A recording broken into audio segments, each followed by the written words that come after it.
नमस्कार साथियों, मैं आशीष सुमन श्रीवास्तव स्वागत करता हूं आपका इस वीडियो में। आज के हमारे इस वीडियो के माध्यम से बिहार बोर्ड कक्षा 12वीं के विषय हिंदी के काव्य खंड के अध्याय 6, जिसका शीर्षक है तुमुल कोलाहल कलह में, उससे संबंधित सभी महत्वपूर्ण वस्तुनिष्ठ प्रश्न और उनके उत्तर पर गौर करेंगे।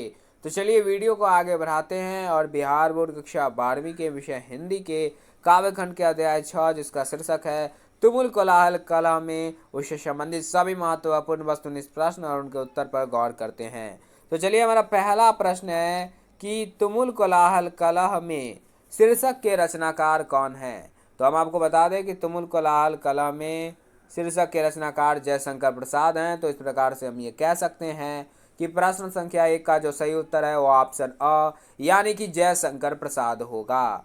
तुमुल कोलाहल कलह में शीर्षक के रचनाकार जयशंकर प्रसाद हैं। अब आगे बढ़ते हैं यानी कि प्रश्न संख्या 2 की ओर। प्रश्न संख्या 2 जिसमें कह रहा है कि तुमुल कोलाहल कलह में का शाब्दिक अर्थ क्या है। तो हम आपको बता दें कि शीर्षक तुमुल कोलाहल कलह में का शाब्दिक अर्थ है अत्यधिक हो हल्ला। तो इस प्रकार से हम ये कह सकते हैं कि प्रश्न संख्या 2 का जो सही उत्तर है वो ऑप्शन अ यानी कि अत्यधिक हो हल्ला होगा। तुमुल कोलाहल कलह में शीर्षक का शाब्दिक अर्थ होता है कि अत्यधिक हो हल्ला। अब आगे बढ़ते हैं यानी कि प्रश्न संख्या 3 की ओर। प्रश्न संख्या 3 जिसमें कह रहा है कि जयशंकर प्रसाद का जन्म कब हुआ था। तो हम आपको बता दें कि जयशंकर प्रसाद का जन्म 1889 ईस्वी को हुआ था। तो इस प्रकार से हम ये कह सकते हैं कि प्रश्न संख्या 3 का जो सही उत्तर है वो ऑप्शन अ यानी कि 1889 ईस्वी होगा। जयशंकर प्रसाद का जन्म 1889 ईस्वी को हुआ था। अब आगे बढ़ते हैं यानी कि प्रश्न संख्या 4 की ओर। प्रश्न संख्या 4 जिसमें कह रहा है कि जयशंकर प्रसाद का निधन कब हुआ था। तो हम आपको बता दें कि जयशंकर प्रसाद का निधन 15 नवंबर 1937 ईस्वी को हुआ था। तो इस प्रकार से हम ये कह सकते हैं कि प्रश्न संख्या 4 का जो सही उत्तर है वो ऑप्शन अ यानी कि 15 नवंबर 1937 ईस्वी होगा। जयशंकर प्रसाद का निधन 15 नवंबर 1937 ईस्वी को हुआ था। अब आगे बढ़ते हैं यानी कि प्रश्न संख्या 5 की ओर। प्रश्न संख्या 5 इसमें कह रहा है कि जयशंकर प्रसाद का जन्म स्थान कहाँ है, यानी कि वह स्थान जहां जयशंकर प्रसाद का जन्म हुआ। तो हम आपको बता दें कि वह स्थान जहां जयशंकर प्रसाद का जन्म हुआ वह उत्तर प्रदेश के वाराणसी में है। तो इस प्रकार से हम ये कह सकते हैं कि प्रश्न संख्या 5 का जो सही उत्तर है वो ऑप्शन स यानी कि उत्तर प्रदेश वाराणसी होगा। जयशंकर प्रसाद का जन्म वाराणसी उत्तर प्रदेश में हुआ था। अब आगे बढ़ते हैं यानी कि प्रश्न संख्या 6 की ओर। प्रश्न संख्या 6 जिसमें कह रहा है कि जयशंकर प्रसाद के पिताजी का नाम क्या था। तो हम आपको बता दें कि जयशंकर प्रसाद के पिताजी का नाम देवी प्रसाद साहू था। तो इस प्रकार से हम ये कह सकते हैं कि प्रश्न संख्या 6 का जो सही उत्तर है वो ऑप्शन अ यानी कि देवी प्रसाद साहू होगा। जयशंकर प्रसाद के पिताजी का नाम देवी प्रसाद साहू था। अब आगे बढ़ते हैं यानी कि प्रश्न संख्या 7 की ओर। प्रश्न संख्या 7 जिसमें कह रहा है कि जयशंकर प्रसाद के पितामह का नाम क्या था। पितामह से हमारा मतलब यहाँ दादाजी से है। तो इस प्रकार से हम ये कह सकते हैं कि जयशंकर प्रसाद के दादाजी का नाम क्या था। तो हम आपको बता दें कि जयशंकर प्रसाद के दादाजी का नाम शिवरत्न साहू था। तो इस प्रकार से हम ये कह सकते हैं कि प्रश्न संख्या 7 का जो सही उत्तर है वो ऑप्शन अ यानी कि शिवरत्न साहू होगा। जयशंकर प्रसाद के पितामह यानी दादाजी का नाम शिवरत्न साहू था। अब आगे बढ़ते हैं यानी कि प्रश्न संख्या 8 की ओर। प्रश्न संख्या 8 जिसमें कह रहा है कि जयशंकर प्रसाद के पितामह तंबाकू बनाने के कारण किस नाम से विख्यात हुए। यानी कि जयशंकर प्रसाद जो कि तुमुल कोलाहल कलह में शीर्षक के रचनाकार है, उनके दादाजी यानी उनके पितामह यानी दादाजी जिनका नाम हमने आपको बताया शिवरत्न साहू, और उन्हें तंबाकू बनाने के कारण जो है शुंगनी साहू नाम से जाना गया। तो इस प्रकार से हम यह कह सकते हैं कि प्रश्न संख्या 8 का जो सही उत्तर है वो ऑप्शन अ यानी कि शुंगनी साहू होगा। जयशंकर प्रसाद के पितामह यानी दादाजी को तंबाकू बनाने के कारण, किस कारण से, तंबाकू बनाने के कारण से उन्हें सुंगनी साहू नाम से जाना गया, वह सुंगनी साहू नाम से विख्यात हुए। तो इस प्रकार से हम ये कह सकते हैं कि प्रश्न संख्या 8 का जो सही उत्तर है वो ना वो ऑप्शन अ यानी कि सुंगनी साहू होगा। जयशंकर प्रसाद के पितामह तंबाकू बनाने के कारण शुंगनी साहू नाम से विख्यात हुए। अब आगे बढ़ते हैं यानी कि प्रश्न संख्या 9 की ओर। प्रश्न संख्या 9 जिसमें कह रहा है कि जयशंकर प्रसाद की शिक्षा कहाँ तक हुई। तो हम आपको बता दें कि जयशंकर प्रसाद की शिक्षा मात्र 8वीं तक हुई। तो इस प्रकार से हम ये कह सकते हैं कि प्रश्न संख्या 9 का जो सही उत्तर है वो ऑप्शन अ यानी कि 8वीं तक होगा। जयशंकर प्रसाद की शिक्षा मात्र 8वीं तक हुई। 8वीं के बाद उन्होंने पढ़ाई को त्याग दिया, पढ़ाई छोड़ दिया। तो इस प्रकार से हम ये कह सकते हैं कि प्रश्न संख्या 9 का जो सही उत्तर है वो ऑप्शन अ यानी कि 8वीं तक होगा। अब आगे बढ़ते हैं यानी कि प्रश्न संख्या 10 की ओर। प्रश्न संख्या 10 जिसमें कह रहा है कि किस अवस्था में जयशंकर प्रसाद पितृविहीन हो गए। यानी कि उस वक्त जब जयशंकर प्रसाद के पिताजी का निधन हुआ तो उस वक्त जयशंकर प्रसाद की उम्र क्या थी। तो हम आपको बता दें कि जिस समय जयशंकर प्रसाद जी के पिताजी का निधन हुआ उस समय जयशंकर प्रसाद की उम्र मात्र 12 वर्ष की थी। तो इस प्रकार से हम यह कह सकते हैं कि प्रश्न संख्या 10 का जो सही उत्तर है वो ऑप्शन अ यानी कि 12 वर्ष की होगा। 12 वर्ष की अवस्था में जयशंकर प्रसाद पितृविहीन हो गए, यानी कि पिता का निधन हो गया उनके पिता का। और 2 वर्ष पश्चात जब जयशंकर प्रसाद 14 वर्ष के हुए तो उनकी माता का भी निधन हुआ। अगर यहाँ पे यानी प्रश्न संख्या 10 में जो कह रहा है कि किस अवस्था में जयशंकर प्रसाद पितृविहीन हो गए, तो हमारा जवाब होगा कि 12 वर्ष की अवस्था में जयशंकर प्रसाद पितृविहीन हो गए, यानी कि उनके पिता का निधन हो गया। लेकिन प्रश्न यह भी कर सकता है कि किस अवस्था में जयशंकर प्रसाद मातृविहीन हो गए, यानी कि उनकी माता का निधन हो गया। तो जयशंकर प्रसाद के पिता की मृत्यु के मात्र 2 वर्ष बाद उनकी माता का भी निधन हो गया। तो इस प्रकार से हम ये कह सकते हैं कि 14 वर्ष की अवस्था में जयशंकर प्रसाद जो है मातृविहीन हो गए। लेकिन इस यानी कि प्रश्न संख्या 10 में जो कह रहा है कि जयशंकर प्रसाद पितृविहीन कब हो गए, मतलब किस उम्र में, तो 12 वर्ष की उम्र में। जब जयशंकर प्रसाद 12 वर्ष की उम्र में थे तो उनके पिता का निधन हो गया। तो इस प्रकार से हम ये कह सकते हैं कि प्रश्न संख्या 10 का जो सही उत्तर है वो ऑप्शन है यानी कि 12 वर्ष की होगा। जब जयशंकर प्रसाद 12 वर्ष की उम्र में थे तो उनके पिता का निधन हुआ, और जब 14 वर्ष के हुए यानी 2 वर्ष बाद उनकी माता का निधन हो गया। अब आगे बढ़ते हैं यानी कि प्रश्न संख्या 11 की ओर। प्रश्न संख्या 11 जिसमें कह रहा है कि जयशंकर प्रसाद के ज्येष्ठ भ्राता का नाम क्या था, यानी कि बड़े भाई का नाम क्या था जयशंकर प्रसाद के। तो हम आपको बता दें कि जयशंकर प्रसाद के ज्येष्ठ यानी कि बड़े भाई का नाम शंभू रतन था। तो इस प्रकार से हम ये कह सकते हैं कि प्रश्न संख्या 11 का जो सही उत्तर है वो ऑप्शन अ यानी कि शंभू रतन होगा। ठीक है, जयशंकर प्रसाद के ज्येष्ठ भ्राता का नाम शंभू रतन था। अब आगे बढ़ते हैं यानी कि प्रश्न संख्या 12 की ओर। प्रश्न संख्या 12 जिसमें कह रहा है कि जयशंकर प्रसाद के भांजे का नाम क्या था। तो हम आपको बता दें कि जयशंकर प्रसाद के भांजे का नाम था अंबिका प्रसाद। तो इस प्रकार से हम ये कह सकते हैं कि प्रश्न संख्या 12 का जो सही उत्तर है ना वो ऑप्शन अ यानी कि अंबिका प्रसाद होगा। जयशंकर प्रसाद के भांजे का नाम अंबिका प्रसाद था। अब आगे बढ़ते हैं यानी कि प्रश्न संख्या 13 की ओर। प्रश्न संख्या 13 में क्या कह रहा है कि निम्नलिखित में से किस काव्य संकलन के रचनाकार जयशंकर प्रसाद हैं। तो इससे स्पष्ट होता है कि नीचे जो ऑप्शन दिए गए, नीचे जो विकल्प दिए गए हैं वह चारों जो है काव्य संकलन है। तो इस यानी कि प्रश्न संख्या 13 में कह रहा है कि नीचे जो 4 ऑप्शन दिए गए हैं वह सब काव्य संकलन है और उनके रचनाकार जयशंकर प्रसाद है। किन किन के, तो हम आपको बता दें कि झरना जो कि 1918 में प्रकाशित हुई, आशु जो कि 1925 में प्रकाशित हुई, और लहर जो कि 1933 ईस्वी में प्रकाशित हुई। यह तीनों काव्य संकलन है और इसके रचनाकार जयशंकर प्रसाद है। तो इस प्रकार से हम ये कह सकते हैं कि प्रश्न संख्या 13 का जो सही उत्तर होगा वो ऑप्शन द यानी इनमें से सभी होगा। निम्नलिखित में से सभी, चाहे वह झरना हो, चाहे वह आशु हो, चाहे वह लहर हो, यह सभी काव्य संकलन जो हैं जयशंकर प्रसाद द्वारा रचित है, यानी कि इसके रचनाकार जो हैं वो जयशंकर प्रसाद हैं। तो इस प्रकार से हम ये कह सकते हैं कि प्रश्न संख्या 13 का जो सही उत्तर है वो ऑप्शन द यानी इनमें से सभी होगा। प्रश्न ऐसे भी कर सकता है कि झरना नामक काव्य संकलन कब प्रकाशित हुआ, तो हमारा जवाब होगा 1918 में। आशु नाम का काव्य संकलन कब प्रकाशित हुआ, तो हमारा जवाब होगा 1925 में। लहर नाम का काव्य संकलन कब प्रकाशित किया गया, तो 1933 में। तो कब प्रकाशित किया गया ये भी बहुत महत्वपूर्ण ऑब्जेक्टिव क्वेश्चन है, तो इस पर भी विचार करना है। और तो इस प्रकार से हम ये कह सकते हैं कि इन तीनों यानी कि झरना, आशु, लहर, इन तीनों काव्य संकलन के रचनाकार जो हैं वो जयशंकर प्रसाद हैं। तो इस प्रकार से हम ये कह सकते हैं कि प्रश्न संख्या 13 का जो सही उत्तर है वो ऑप्शन था यानी इनमें से सभी होगा। अब आगे बढ़ते हैं यानी कि प्रश्न संख्या 14 की ओर। प्रश्न संख्या 14 क्या कह रहा है कि निम्नलिखित में से किस अतुकांत रचनाएं के रचनाकार जयशंकर प्रसाद हैं। यानी कि नीचे जो 4 विकल्प दिए गए हैं वो सब जो है कैसी रचनाएं हैं, अतुकांत रचनाएं हैं। और इस यानी कि प्रश्न संख्या 14 का जो मूल प्रश्न वो यह कह रहा है कि नीचे जो 4 विकल्प दिए गए उनमें से किस आतुक रचनाएं के रचनाकार जयशंकर प्रसाद है। तो महाराणा का महत्व, करुणालय, प्रेम पथिक, ये तीनों जो अतुकांत रचनाएं हैं इनके रचनाकार जयशंकर प्रसाद हैं। तो इस प्रकार से हम ये कह सकते हैं कि प्रश्न संख्या 14 का जो सही उत्तर है ना वो ऑप्शन था, यानी इनमें से सभी होगा। महाराणा का महत्व, करुणालय, प्रेम पथिक, ये तीनों जो अतुकांत रचनाएं हैं वो जयशंकर प्रसाद द्वारा रचित है। तो इस प्रकार से हम ये कह सकते हैं कि प्रश्न संख्या 14 का जो सही उत्तर है ना वो ऑप्शन था, यानी इनमें से सभी होगा। यानी कि प्रश्न संख्या अब आगे बढ़ते हैं, यानी कि प्रश्न संख्या 15 की ओर। प्रश्न संख्या 15 जिसमें कह रहा है कि निम्नलिखित में से किस नाटक के रचनाकार जयशंकर प्रसाद हैं। तो इससे स्पष्ट होता है, प्रश्न से स्पष्ट होता है कि नीचे जो 4 विकल्प दिए गए हैं वो सभी जो है नाटक विधा की रचना है।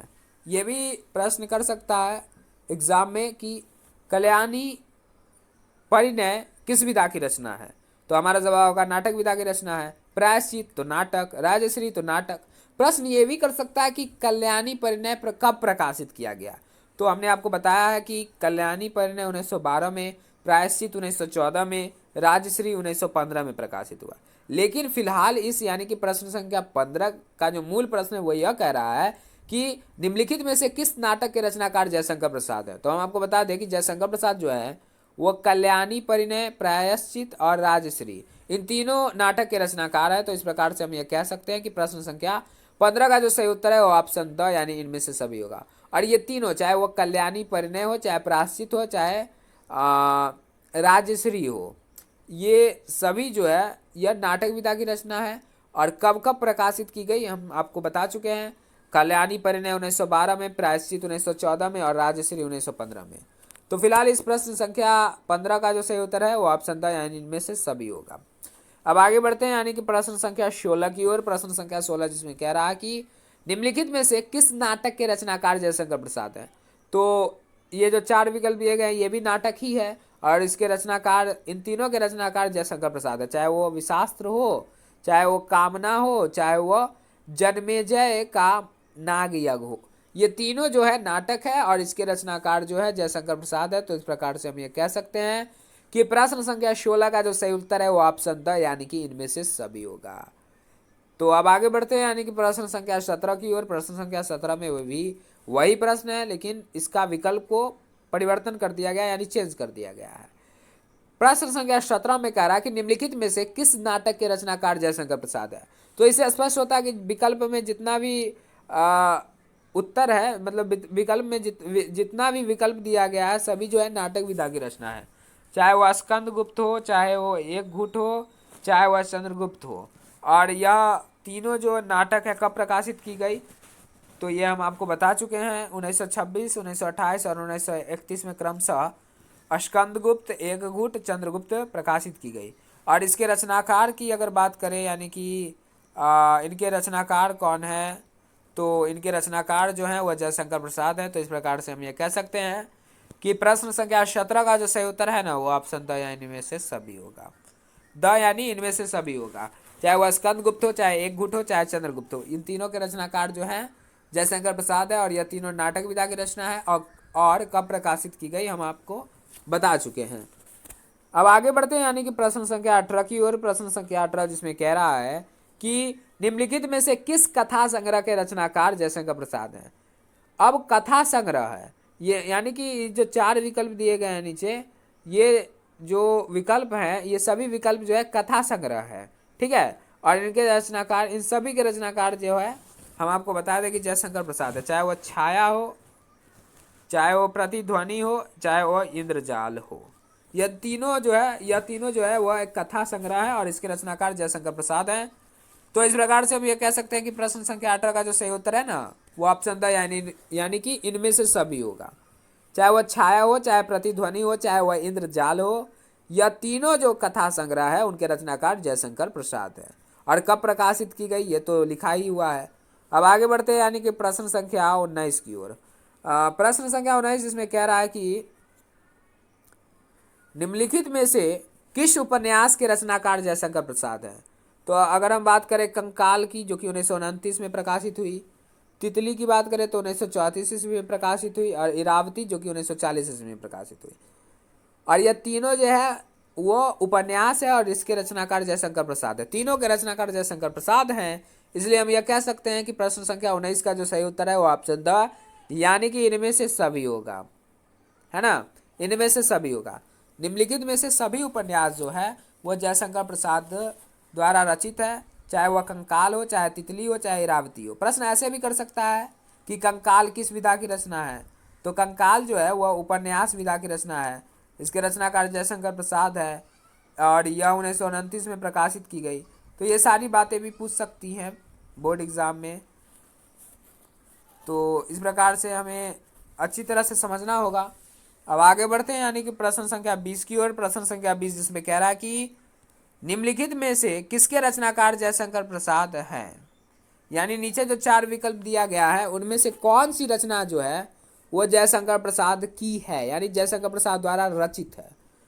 तो हम आपको बता दें नीचे जो 4 विकल्प दिए गए हैं प्रश्न संख्या 20 में, उनमें से कामायनी जो है, यानी कि प्रश्न संख्या 20 में जो विकल्प अ दिया गया है जिसका उत्तर होगा कामायनी, और यह जो है 1936 ईस्वी में प्रकाशित की गई, तो यही सही उत्तर होगा। निम्नलिखित में से कामायनी जिसकी रचना 1936 ईस्वी में हुई उसके रचनाकार जयशंकर प्रसाद हैं।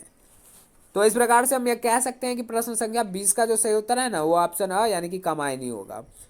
अब आगे बढ़ते हैं यानी कि प्रश्न संख्या 21 की ओर। प्रश्न संख्या 21 जो कि बहुत ही महत्वपूर्ण प्रश्न है, जिसमें कह रहा है कि जयशंकर प्रसाद कैसे कवि थे। तो हम आपको बता दें कि जयशंकर प्रसाद जो थे वो छायावादी कवि थे।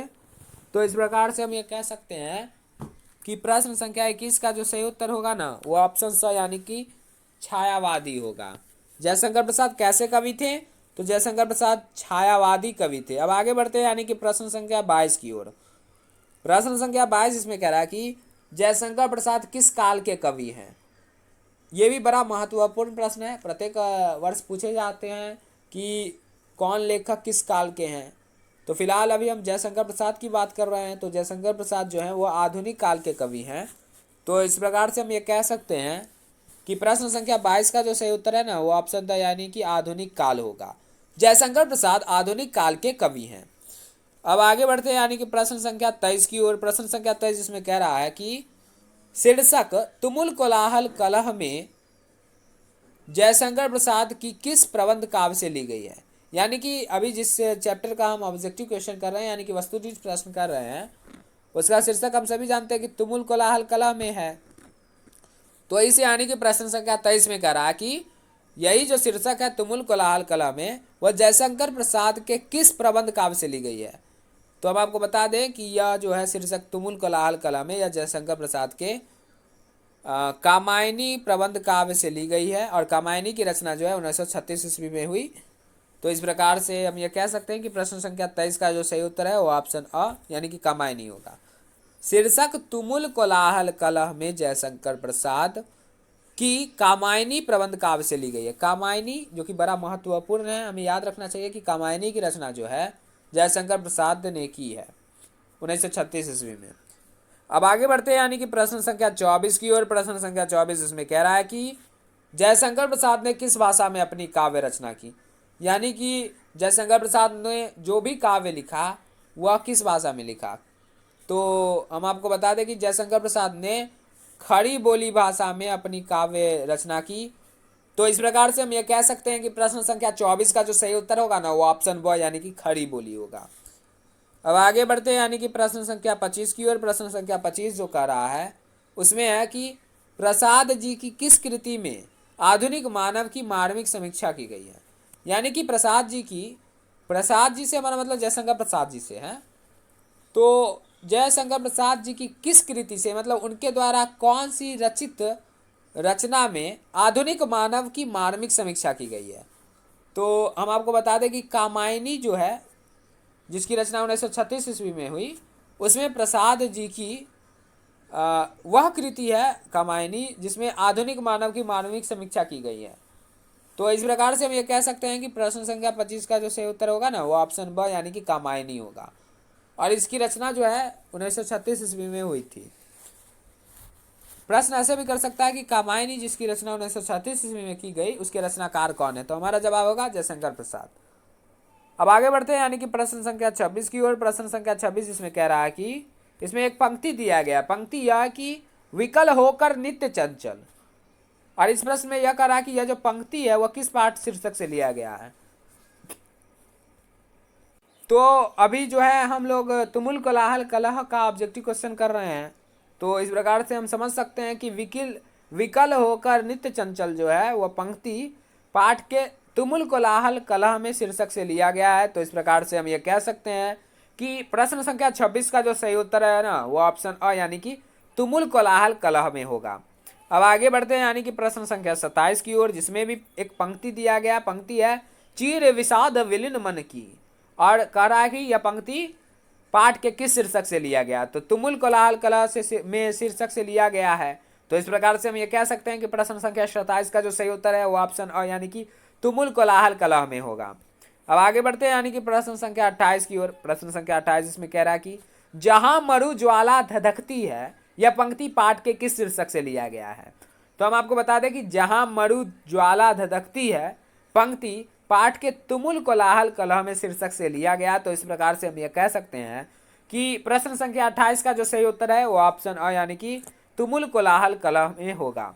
अब आगे बढ़ते हैं यानी कि प्रश्न संख्या 29 की ओर, जो इस वीडियो और इस अध्याय का अंतिम महत्वपूर्ण वस्तुनिष्ठ प्रश्न है, जिसमें कह रहा है कि चिर निराशा निर्धर से, और यह भी एक पंक्ति दिया गया यानी कि प्रश्न संख्या 29 जो इस वीडियो और इस अध्याय का अंतिम महत्वपूर्ण वस्तुनिष्ठ प्रश्न है उसमें भी एक पंक्ति दिया गया। पंक्ति में कह रहा है कि चिर निराशा निर्धर से, और कह रहा है कि पंक्ति ये जो पंक्ति है चिर निराशा निर्धर से वो किस शीर्षक से लिया गया। तो भैया यह जो है लिया गया है तुमुल कोलाहल कलह में शीर्षक से लिया गया है। तो इस प्रकार से हम ये कह सकते हैं कि प्रश्न संख्या 29 जो इस वीडियो और इस अध्याय का अंतिम महत्वपूर्ण वस्तुनिष्ठ प्रश्न है उसका जो सही उत्तर होगा वो ऑप्शन अ यानी कि तुमुल कोलाहल कलह में होगा।